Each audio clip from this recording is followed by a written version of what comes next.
Fire crews battling a major blaze in the Grampians in Victoria's west say anxiety is high as more residents were evacuated from their homes overnight. Residents in Barton, Mafeking, Moyston and Watganya were told to leave immediately after a wind change caused the blaze to flare up on the southeastern line. Hundreds of fire crews have been working around the clock to contain the blaze, which has razed more than 34,000 hectares and is expected to continue burning for weeks. Straight to Mikaela Ortolan now, who's at the State Control Centre. Mikaela, good morning. What's the situation looking like at the moment? Good morning, Emma. Well, we have had some milder condition and a little bit of rain overnight as well, but unfortunately that hasn't made any sort of difference to this fire field at the Grampians National Park. Now, it's grown to about 41,000 hectares in size. It started on Tuesday from a lightning strike. It's quite rugged terrain up there and the conditions are quite dry as well, so it is posing some challenges for firefighters there. Now, there are a number of evacuation notices that were issued over the weekend. Those have since been downgraded to watch and act messages, but for around that Halls Gap area there, residents are being told it is not safe to return home just yet. For everyone else, they're being advised to monitor the conditions and to prepare themselves if those messages do change again. Coming into Christmas, we will see some hot weather. Boxing Day is the next day of concern there. We're going to see temperatures soar into the 40s in some parts of the state, and it's going to be quite windy as well. We'll see those northerly winds which could change to westerly later in the day and pose some issues for firefighters. So we did hear from the Chief Fire Officer, Jason Heffernan, a little earlier this morning, and this is what he had to say about the coming days. On Boxing Day, as I said, those damaging winds, that heat, I expect there will be power outages, which will in turn affect potentially communications and also internet services. So make sure on that day you have access to your emergency broadcaster. Know the emergency broadcast frequency for the 26th of December.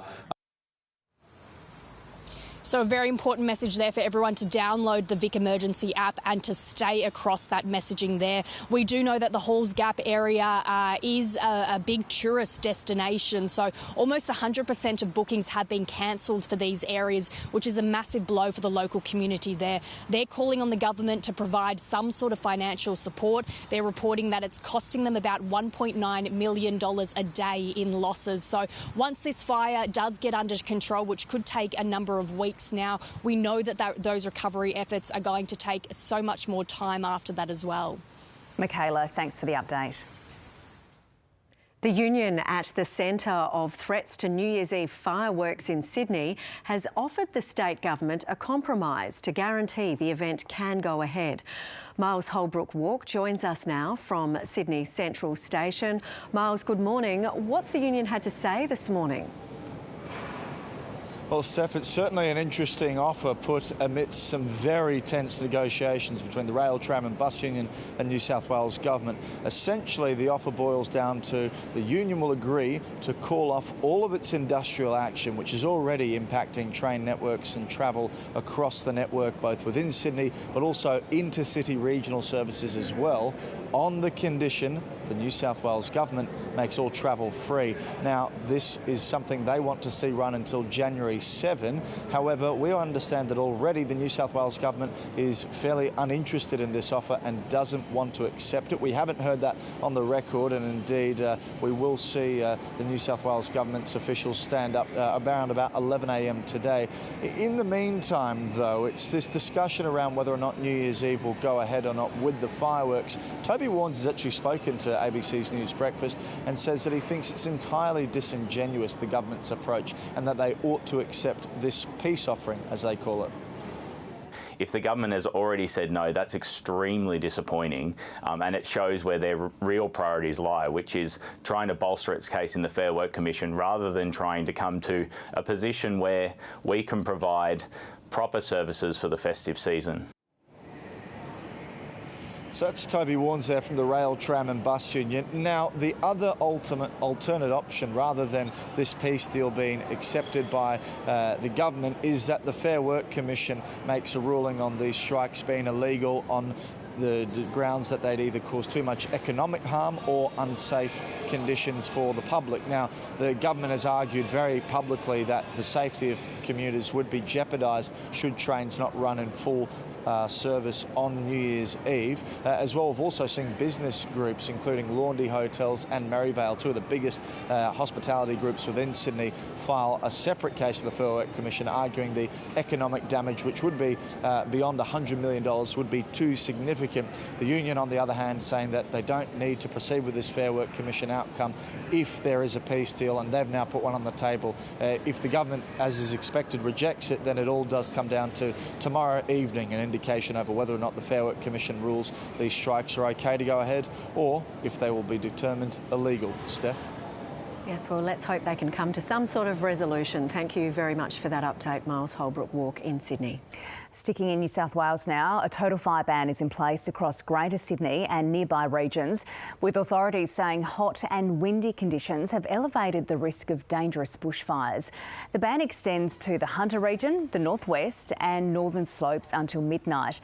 Outdoor fires, including charcoal barbecues and campfires, are forbidden during this time. Queensland police are still searching for suspects after a young woman was found dead with a gunshot wound in Brisbane's north yesterday morning.